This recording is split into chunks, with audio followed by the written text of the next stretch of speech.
আমি এখন আছি নলহাটি গোপালপুরে। তো কালকে তোমরা সকলে শুনেছো যে কালকে একটা এখানে গাড়ি পাল্টি হয়েছে, একটা ডালা বডি পাথর বোঝাই লোড গাড়ি একদম পাল্টি হয়ে গেছে নলহাটি গোপালপুরে। গাড়িটা কিন্তু বিশাল ভয়ানক ভাবে পাল্টি হয়েছে। আমি পুরো ভিডিও তোমাদের সামনে কালকে নিয়ে আসবো, এই ফুল ডিটেলস কিভাবে কি হয়েছে সমস্ত কিছু। ড্রাইভার খালাসি খুব একটা ক্ষয়ক্ষতি হয়নি, সবচেয়ে ক্ষতি একটু বেশি ক্ষতি হয়েছে তোমার ড্রাইভারের, খালাসির অতটা ক্ষতি হয়নি। তো গাড়িটা কিভাবে পাল্টি হয়েছে আমি তোমাদেরকে একটু দেখাবো। গাড়ির সামনে একবার নিয়ে আসো। বিশাল ভয়ানক ভাবে কিন্তু গাড়িটা পাল্টি হয়েছে ভাই। কাদা ছিল বলে কিন্তু অনেকটাই রোগ ক্যানালে কেবিন কিন্তু পুরো জড়ো হয়ে যেত। এই তো দেখতে পাচ্ছ কি অবস্থা, দেখতে পাচ্ছ তো। যদি এটা কোনো শুকনো জায়গা হতো বা বাজার ঘাটে হতো তাহলে কিন্তু অনেক ক্ষয়ক্ষতি হতো।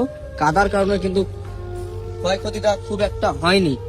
তো ভাই আমি সকল ড্রাইভার ভাইদের উদ্দেশ্যে বলবো যে সবাই একটু সাবধানে গাড়ি চালাবে ভাই, কারণ তোমার ভরসায় কিন্তু তোমার পরিবারটা বেঁচে আছে। আজকে তোমার যদি কিছু হয়ে যায় তোমার পরিবারকে ভাই কেউ দেখবে না, কোনো সরকার দেখবে না বা কোনো তোমার পাড়া প্রতিবেশী কেউ দেখবে না, তোমার ভাই বন্ধু কেউ তোমার পরিবারকে দেখবে না। সকলকে রিকোয়েস্ট করবো সবাই একটু সাবধানে গাড়ি চালাবে, সেফ ড্রাইভ সেফ লাইফ, ঠিক আছে। দেখতে পাচ্ছ কিভাবে গাড়িটা ভয়ানকভাবে পাল্টি হয়েছে, তোমরাই দেখে নাও নিজের চোখে।